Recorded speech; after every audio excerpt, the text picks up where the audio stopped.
Hello aspirants, welcome to VLN IAS. So இன்னைக்கு 26th of June 2024 இன்னைக்கு Hindu news பேப்பர்ல வந்திருக்கிற இம்பார்ட்டன்ட் நியூஸ் ஆர்டிகல்ஸ் என்னென்னு நம்ம பார்த்துலாம். இந்த வீடியோட PDF நோட் வந்து நம்மளோட டெலிகிராம் சேனல்ல கொடுத்துருக்கேன். அதுக்கான லிங்க் வந்து டிஸ்கிரிப்ஷன்ல இருக்கு, நீங்க அதுல போய் டவுன்லோட் பண்ணிக்கலாம். அண்ட் இன்னைக்கு நியூஸ் பேப்பரோட ஃப்ரண்ட் பேஜ் எடுத்துட்டோம்னா நமக்கு இம்பார்ட்டன்ட் ஆர்டிகல் எக்ஸாம் ஸ்பெசிஃபிக்காக எதுவும் இல்லை.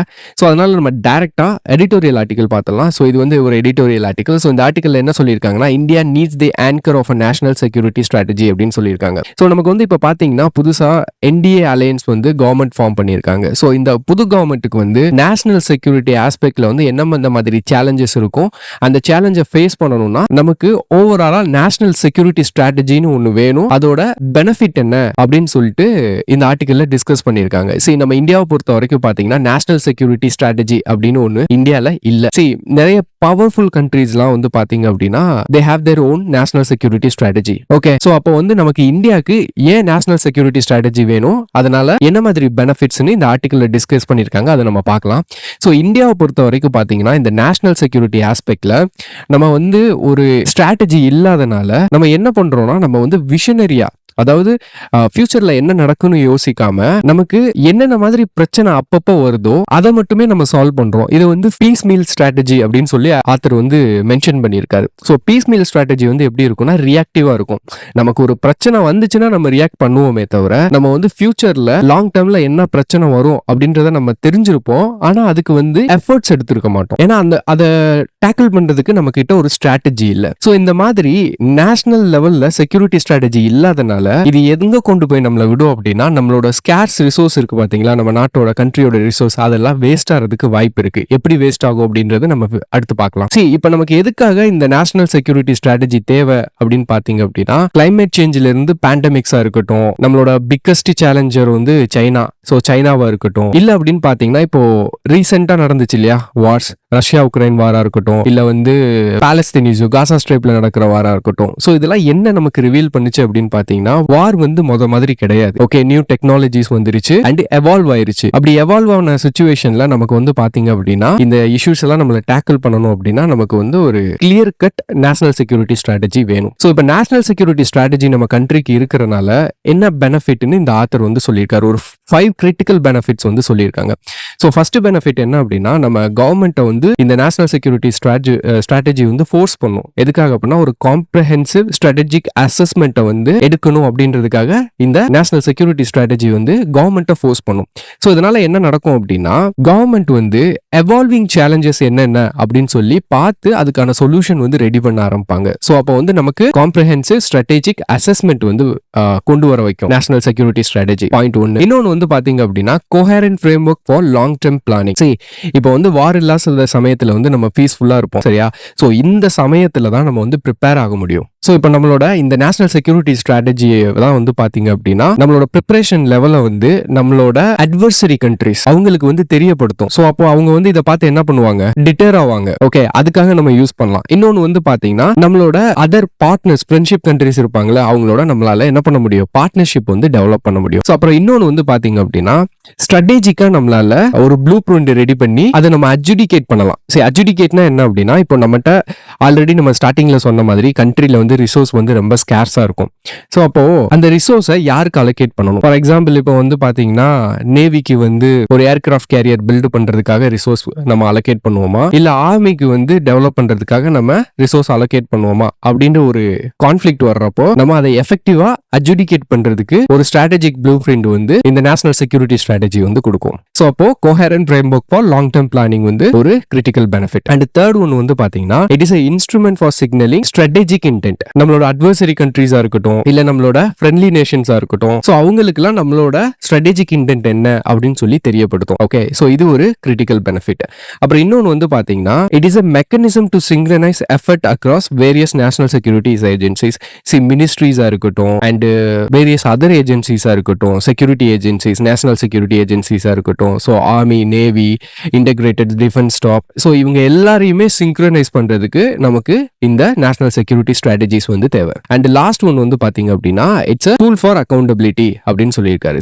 அதாவது பியூரோக்ரசி இருக்கு பாத்தீங்களா, பியூரோக்ரசி வந்து பாத்தீங்கன்னா அவங்களுக்கு வந்து accountability. So people elected government கிட்ட வந்து என்ன பண்ணணும், அக்கௌண்டபிலிட்டியை வந்து இந்த ஸ்ட்ராட்டஜி வந்து என்ஷோர் பண்ணும். ஓகே, ஸோ இது ஒரு பெனிஃபிட்டா இந்த ஆத்தர் சொல்லியிருக்காரு. ஸோ ஓவராலா வந்து பாத்தீங்க அப்படின்னா நம்ம கண்ட்ரியை பொறுத்த வரைக்கும் நம்மகிட்ட நேஷனல் செக்யூரிட்டி ஸ்ட்ராட்டஜின்னு இல்லை. ஸோ எல்லா டெவலப்டு கண்ட்ரிஸ் எல்லாம் இந்த ஸ்ட்ராட்டஜி வச்சிருக்காங்க. ஸோ இது மூலியமா நம்ம என்ன பண்ண முடியும், ஃபியூச்சரிஸ்டிக்கா நம்மளோட ஸ்ட்ராட்டஜி வந்து டெவலப் பண்ணணும். Okay, instead of piecemeal strategy. So இதுதான் இந்த ஆர்டிகல்ல சொல்லியிருக்காங்க. And that's all about this. And next article பார்க்கலாம். ஸோ நெக்ஸ்ட் ஆர்டிகல் வந்து பாத்தீங்கன்னா மெயின் எடிட்டோரியல் ஆர்டிகல். ஸோ இதுல வந்து என்ன சொல்லியிருக்காங்கன்னா, agony still in Manipur a year later அப்படின்னு சொல்லியிருக்காங்க.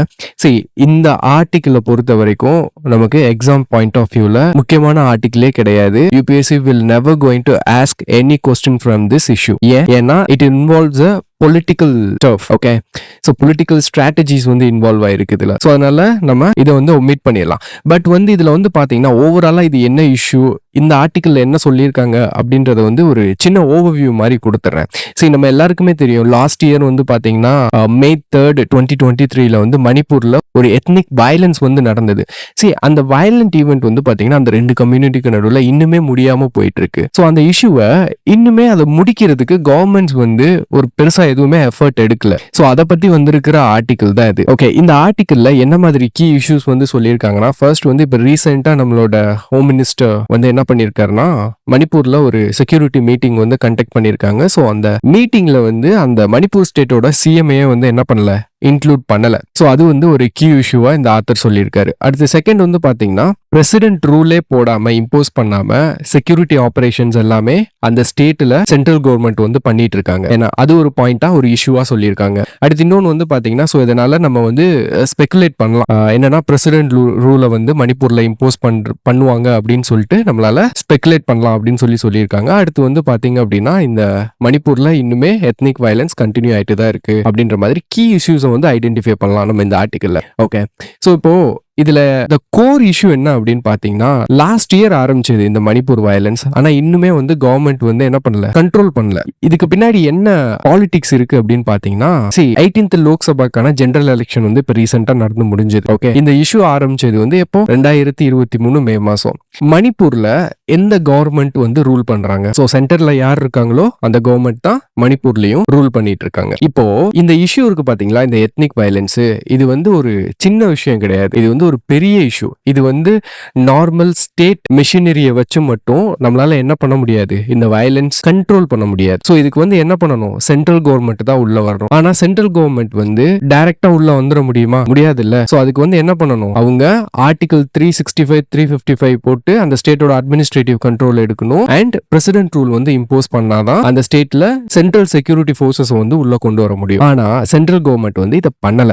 அவங்க ஏன் பண்ணலன்னா, எலெக்ஷன் வர போறதுனால இது வந்து ரூலிங் கவர்மெண்ட்டுக்கு ஒரு பிளாக் மார்க்கா அமைஞ்சிரும். சோ அதனால என்ன பண்றாங்க, வயலன்ஸை கண்டினியூ பண்ண விட்டாங்க. ஏன்னா இது வந்து லோக்கல் லா அண்ட் ஆர்டர் மெஷினரியை மட்டுமே வச்சு, போலீஸ் மட்டுமே வச்சு கண்ட்ரோல் பண்ணக்கூடிய விஷயம் கிடையாது இது. ஓகே, சோ அதனால பொலிட்டிக்கல் கெயின்ஸ்க்காக என்ன பண்ணிருக்காங்க, மணிப்பூர் இஷ்யூ நடக்கட்டும்னு விட்டுருக்காங்க. ஏன்னா அதை கண்ட்ரோல் பண்ணணும்னா அவங்க பிரசிடென்ட் ரூல் வந்து இம்போஸ் பண்ணிருக்கணும். ஓகே, இன்னொன்னு வந்து பாத்தீங்க அப்படின்னா, இப்போ ரீசெண்டா இந்த மீட்டிங்ல வந்து சீஃப் மினிஸ்டரை சேர்த்துக்காதது வந்து பாத்தீங்க அப்படின்னா, ஸ்டேட்டோட அட்டானமியை வந்து சப்ரஸ் பண்ணிருக்காங்க அப்படின்னு இந்த ஆர்டிகல்ல சொல்லியிருக்காங்க. ஓகே, சோ இதுதான் ஓவரால் இஷ்யூ. ஓகே, சோ இந்த ஆர்டிகல் வந்து பியூரா பொலிட்டிக்கலா இருக்கிறனால நமக்கு எக்ஸாம்ல எந்த விதத்திலையும் இது யூஸ் ஆகாது, கொஸ்டின்ஸ் கேட்கவும் மாட்டாங்க. ஓகே, பட் நமக்கு பொதுவா இந்த இஷ்யூவை பத்தி தெரிஞ்சிருக்கும். அண்ட் நெக்ஸ்ட் ஆர்டிகல் பார்க்கலாம். சோ நெக்ஸ்ட் ஆர்டிகல் வந்து cost of future war is enormous, resources should be optimized, chief of defence staff. ரீசெண்டா வந்து பாத்தீங்க அப்படின்னா, the warfare aerospace strategy programme அப்படின்றத வந்து இனாகுரேட் பண்ணியிருக்காங்க.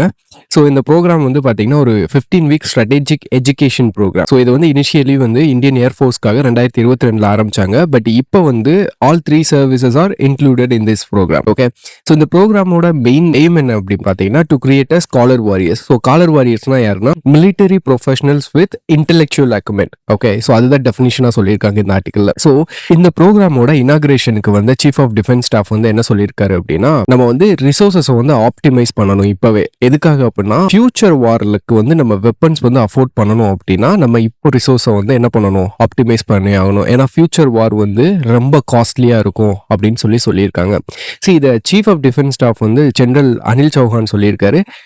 அதனால இந்த இஷ்யூ வந்து பாத்தீங்கன்னா ஆக்சுவலா ஒரு கிரிட்டிக்கலான இஷ்யூ, நம்ம எக்ஸாம் பெர்ஸ்பெக்டிவ்ல ரொம்ப இம்பார்ட்டன்ட் இஷ்யூ. ஏன்னா இந்த மாதிரி மீட்டிங்ல வந்து ஒரு பெரிய அத்தாரிட்டி வந்து ஒரு இஷ்யூவை பேசுறாங்க அப்படின்னா அந்த இஷ்யூ வந்து is really need to be give more attention நம்மளோட எக்ஸாம் பாயிண்ட் ஆஃப் வியூல. ஸோ அப்போ இதுல வந்து ரிசோர்ஸ் ஆப்டிமைசேஷன் பத்தி பேசியிருக்காங்க ஃபியூச்சர் வார்ஃபேருக்காக. ஸோ இதுல வந்து பாத்தீங்கன்னா நமக்கு வந்து ஒரு அண்டர்ஸ்டாண்டிங் வந்து கண்டிப்பா இருக்கணும் இந்த இஷ்யூல. ஓகே, ஸோ இப்போ வந்து ஆல்ரெடி நம்மளோட ஆர்மி நேவி இதெல்லாம் இன்டகிரேட் பண்றதுக்காக ஒரு 170 ப்ரோக்ராம்ஸ் வந்து லான்ச் பண்ணியிருக்காங்க. ஸோ இது எதுக்காக அப்படின்னா time, resource, infrastructure, man power எல்லாத்தையுமே ஆப்டிமைஸ் பண்றதுக்காக. அண்ட் இன்னொன்று வந்து சீஃப் ஆஃப் டிஃபென்ஸ் ஸ்டாஃப் என்ன சொல்றாரு அப்படின்னா, இந்த இன்டகிரேஷன் வந்து 3 சர்வீசஸ்க்கு மட்டும் பண்ணா பார்த்தாது, நம்ம வந்து we have to move beyond 3 services. அதாவது கோஸ்ட் கார்டு இன்க்ளூட் பண்ணணும் அண்ட் சென்ட்ரல் ஆர்ம்டு போலீஸ் ஃபோர்ஸையும் நம்ம இன்க்ளூட் பண்ணிக்கலாம் அப்படின்ற மாதிரி சொல்லியிருக்காரு. அடுத்து இன்னொன்று வந்து பாத்தீங்க அப்படின்னா சிவில் ஏவியேஷன் வந்து க்ரோ ஆயிட்டு இருக்கு. ஸோ அப்போ நம்ம இதையுமே ஆப்டிமைஸ் பண்ணணும். இதை எப்படி நம்ம வந்து மிலிட்டரி யூஸ்க்காக யூஸ் பண்ணலாம் அப்படின்னு சிவில் மிலிட்டரி ரிசோர்ஸ் ஃபியூஷன் பத்தி பேசியிருக்காரு. ஸோ இதை தான் இந்த ஆர்டிக்கல்ல சொல்லியிருக்காங்க. ஓகே, ஸோ இந்த இஷ்யூ வந்து நமக்கு முக்கியம். ஓகே, பொட்டன்ஷியல் வந்து அதிகம் நமக்கு கொஸ்டினா வர்றதுக்கு. Okay, so that's all about this article. Next article பார்க்கலாம். அண்ட் நெக்ஸ்ட் ஆர்டிகல் பார்க்கலாம். ஸோ நெக்ஸ்ட் ஆர்டிகல் என்ன சொல்லியிருக்காங்கன்னா, defence ministry signs 350th contract under iDEX for miniaturised சேட்டலைட்னு சொல்லியிருக்காங்க. ஸோ இந்த ஐடெக்ஸ்ன்றது வந்து பாத்தீங்கன்னா டிஃபென்ஸ் செக்டர்ல இனோவேஷனை ஃபாஸ்டர் பண்றதுக்காக மினிஸ்ட்ரி ஆஃப் டிஃபென்ஸ் ஆரம்பிச்ச ஒரு இனிஷியேட்டிவ். So that objective வந்து to encourage the startups and MSMEs to contribute to different technology innovations. So அதுதான். ஸோ ரீசெண்டாக வந்து பார்த்தீங்கன்னா 350th கான்ட்ராக்ட் வந்து சைன் பண்ணியிருக்காங்க. இது யார் கூட சைன் பண்ணாங்க, என்ன ஏது, அதெல்லாம் நமக்கு தேவையில்லை. ஸோ இப்படி ஒரு ப்ரோக்ராம் இருக்கு டிஃபென்ஸ் செக்டர்ல MSME and startups and private செக்டரை வந்து இன்க்ளூட் பண்ணி இனோவேஷனை வந்து இம்ப்ரூவ் பண்றதுக்காக மினிஸ்ட்ரி ஆஃப் டிஃபென்ஸ் ஒரு ப்ரோக்ராம் இப்படி வச்சிருக்காங்க அப்படின்றது வந்து நமக்கு தெரிஞ்சா போதும். Okay, so that's all about this article.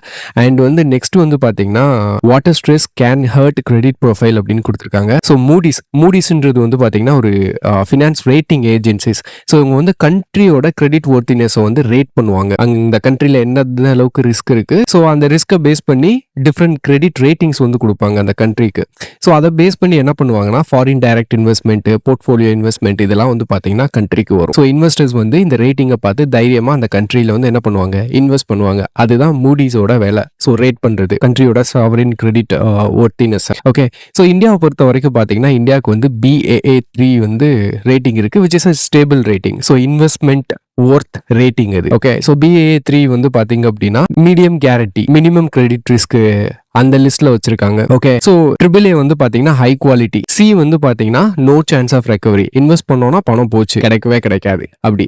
So இந்த டிஃபரன்ஸ் வந்து தெரிஞ்சுக்கிட்டா போதும். எல்லாத்தையும் நம்ம வந்து மக்கப் பண்ணணும்லாம் அவசியம் இல்லை. இந்தியாவுக்கு வந்து BAA3 ரேட்டிங் கொடுத்துருக்காங்க, which has a minimum credit risk அப்படின்னு தெரியணும். சரி, இப்போ மூடிஸ் வந்து என்ன சொல்லியிருக்காங்க அப்படின்னா இந்தியாவில் வந்து வாட்டர் ஸ்ட்ரெஸ் வந்து இன்க்ரீஸ் ஆயிருக்கு. இதனால கோர் செக்டர்ஸ்லாம் அடி வாங்கும். முக்கியமாக வந்து பார்த்தீங்க அப்படின்னா இந்த coal based energy generation sector. So இதெல்லாம் வந்து சிவியராக அஃபெக்ட் பண்ணும். ஏன்னா இதெல்லாம் வந்து பார்த்தீங்கன்னா வாட்டரை டிபெண்ட் பண்ணியிருக்கு. அண்ட் இந்தியாவில் வந்து பார்த்தீங்கன்னா இந்த வாட்டர் ஸ்ட்ரெஸ்னாலேயே என்ன நடக்கும், அன்ரெஸ்ட் வந்து வரும். ஓகே, ஸோ அதனால இந்தியா வந்து ஒரு ஸ்டேபிள் க்ரோத்ல இருந்தாலுமே இந்த க்ரோத் அண்ட் பீப்புளோட பர்ச்சேசிங் பவர்லாம் இன்க்ரீஸ் ஆகிருக்கிறதுனால கன்சம்ஷன் அதிகமாயிருக்கு. ஸோ அதனால இதெல்லாம் அஃபெக்ட் ஆகிறதுனால ஸோ நமக்கு வந்து ரேட்டிங் வந்து குறையிறதுக்கு வாய்ப்பு இருக்கு அப்படின்னு சொல்லி இந்த ஆர்டிக்கல்ல சொல்லியிருக்காங்க. Okay, so that's all about it. So இன்னைக்கு வந்து பாத்தீங்கன்னா நம்ம the majority of the important articles வந்து ஹிந்து நியூஸ் பேப்பர்ல வந்து நம்ம கவர் பண்ணிட்டோம். அது போக சில ஆர்டிகல்ஸ் எல்லாம் இருக்கு, அதெல்லாம் ஈவெண்ட்டாக தான் வந்திருக்கு.